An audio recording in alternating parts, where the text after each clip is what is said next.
Damn sunlight. There, much better. Mexico, very sunny, nice weather actually. Nice to avoid the Swedish winter. Anyway, validation.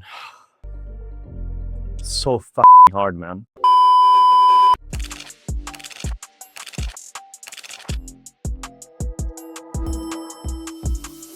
So how do you actually validate an idea? I had an idea of how to do it, and I think actually it works. But the thing is, it's completely wasteful. And I realized this after talking to a couple of mentors that I found on growthmentor.com. And I learned something really important. This is my own experience. In my previous company, I had a lot of leads come in from meta ads. It's actually really easy to get leads from meta ads. I thought, why not just build a page as if I'm going to sell the product? Really easy to do. It can be done in like 3 hours with Cursor or Replit or some other tool combined with Claude. And then you do some meta ads and you actually get leads and you talk to them. But here's the thing. This is not the best way to validate an idea because first of all, it's going to cost a lot of money. Secondly, you have to wait a long time until you get enough leads to interview. And third, you're not actually going to do proper interviews with these leads because they expect you to sell to them. I had a call with a guy called Ari. He's built many six-figure businesses, found him on Growth Mentor, and he said something that really made me understand that there's a much better way. So I asked him, what would you do in my situation? And he said, I just pick up the phone and call 100 businesses. And I'm like, wait a second, that's actually genius. So I changed my approach completely and I started doing that. I reached out to my network because I already know a bunch of B2B marketers. I booked 8 interviews within like a few hours of reaching out on LinkedIn. I was surprised at the results because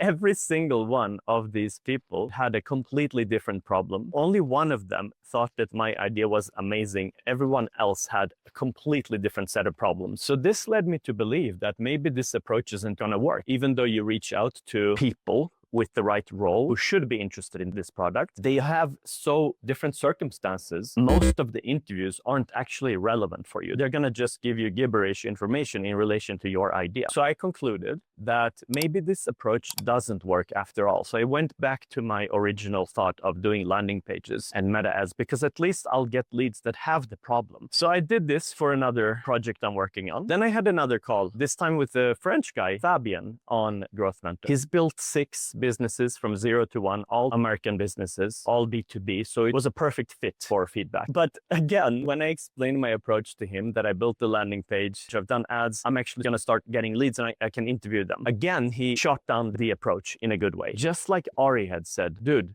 just reach out and interview people for the same reasons that I explained. But he actually clarified why my approach hadn't succeeded. And the reason is that you have to properly segment. You have to properly define the ICP and reach out to the right people, not just anyone with the title, for example. That's not going to cut it because even if someone is a B2B marketer, they might have a completely different set of circumstances. They might be working in different ways in their company. They might be targeting different types of markets. They might have different types of marketing processes. So you actually have to define the ICP much better, much more clearly before reaching out. But after you've done that, reaching out is actually the easiest way to get these validation interviews, and people will want to help you if you reach out to them and tell them that you are working on something and you'd like to get their expertise, and you don't frame it as a sales call, but more of a feedback call, wanting to get their expertise before you commit to something. So basically the lesson here is very simple, and this is what I'm going to do next. Define the ICP much more clearly before reaching out to the audience, and then just reach out on LinkedIn. Just reach out to 100 people and you'll get a bunch of interviews. And there are a couple of mindset shifts here. So one, I thought that it would be actually very hard to reach people.